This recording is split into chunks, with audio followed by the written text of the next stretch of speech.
Graça e paz a todos. Boa noite, boa tarde, bom dia, dependendo do horário que você está acessando esse vídeo aqui. Mas eu quero deixar isso muito claro, que Deus abençoe vocês.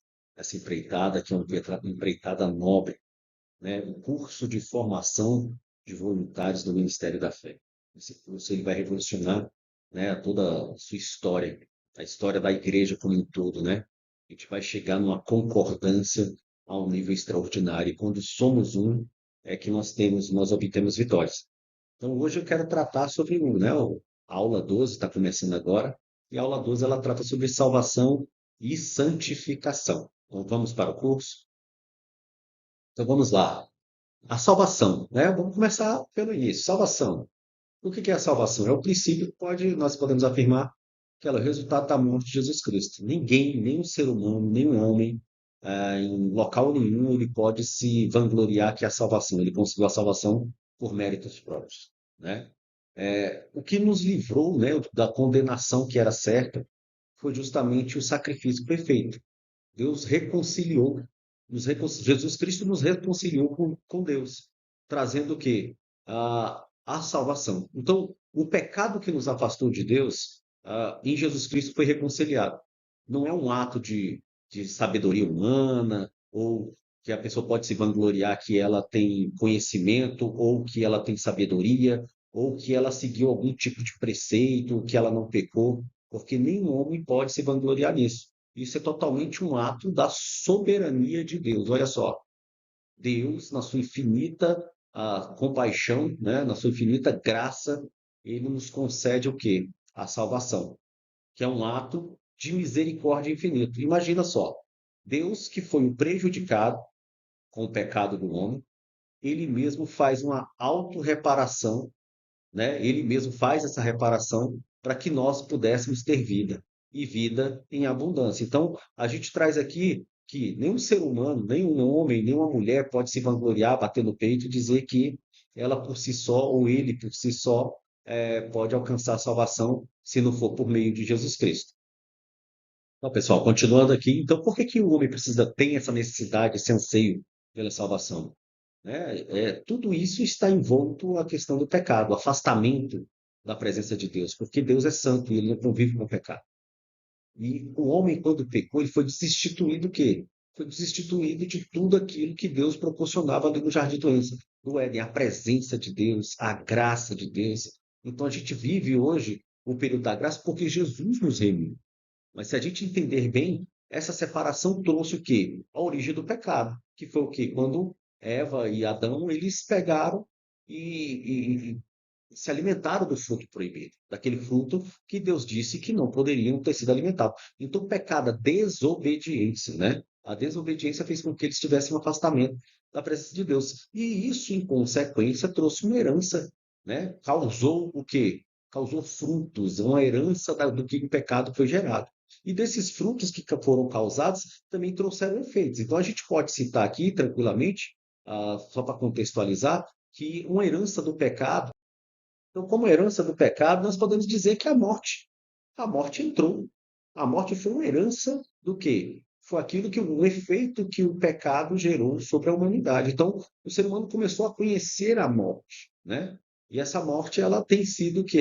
A gente tem visto que não só mortes, sabe, a morte física, mas a morte espiritual. Porque quando nós não temos um convívio com Deus, a gente morre espiritualmente. Então, a gente pode citar aqui a morte como sendo uma herança, né, gerada pelo pecado original do homem.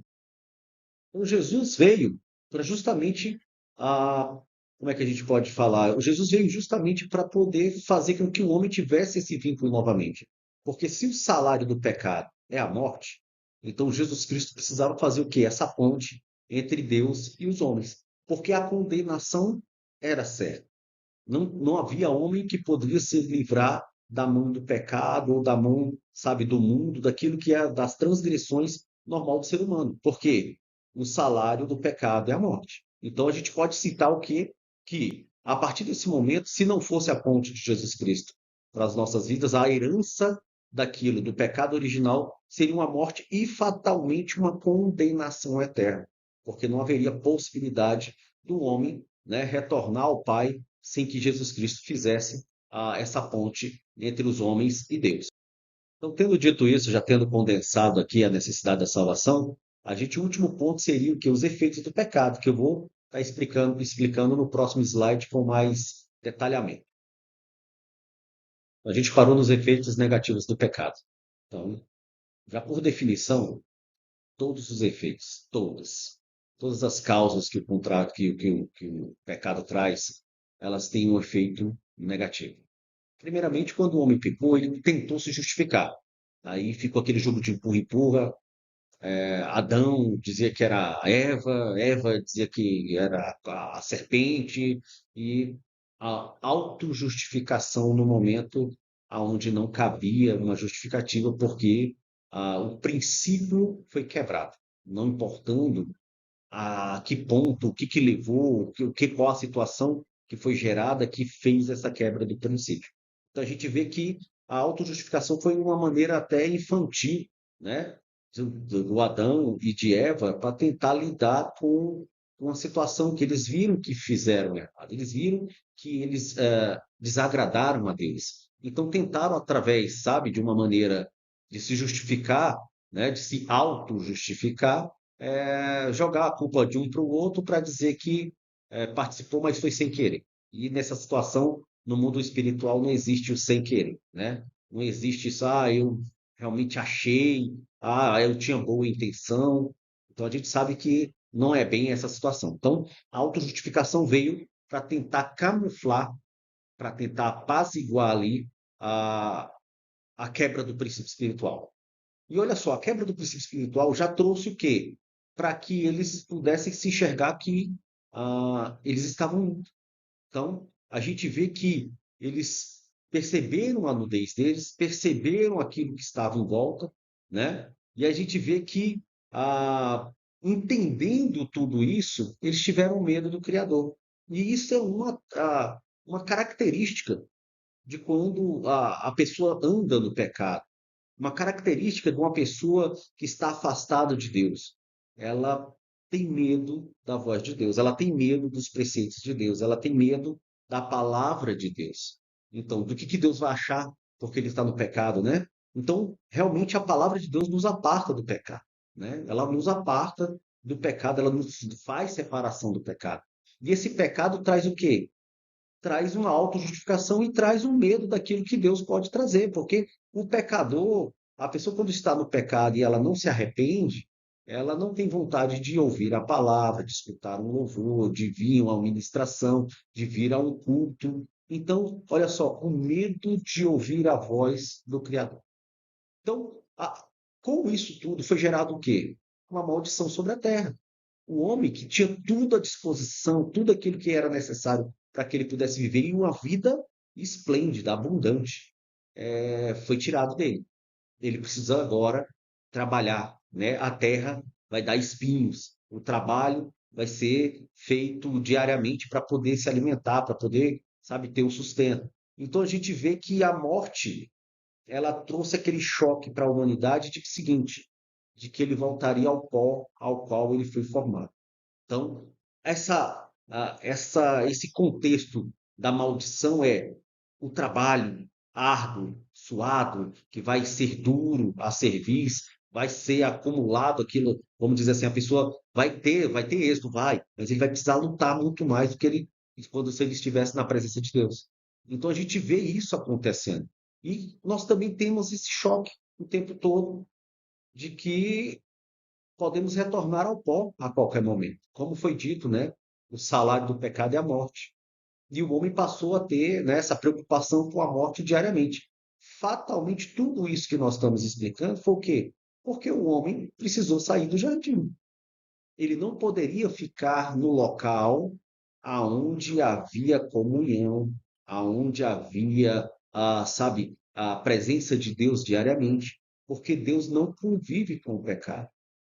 E aí a gente vê as coisas que são geradas através do pecado, porque um abismo puxa outro abismo, uma situação gera uma outra situação, né? Quebra de princípio abre, dá abertura para uma nova quebra de princípio. E a gente vê na primeira geração, né? O primeiro homicídio, né?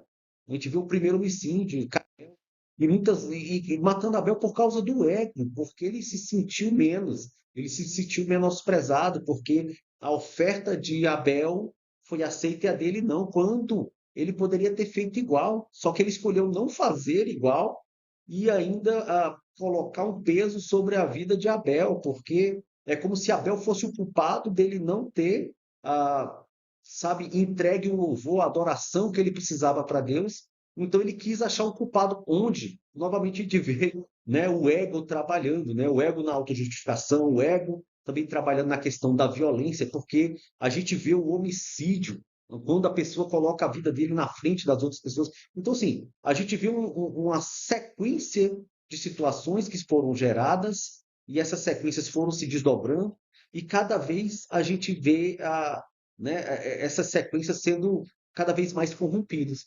E a gente vê realmente o ser humano, a corrupção geral, todos os tipos de enfermidade, todos os tipos de doenças que é causada no mundo. Então você vê o quê? Tudo teve uma origem numa atitude, tudo teve origem numa quebra de princípio, tudo teve origem, né, justamente nesses efeitos negativos a qual o pecado trouxe à Terra.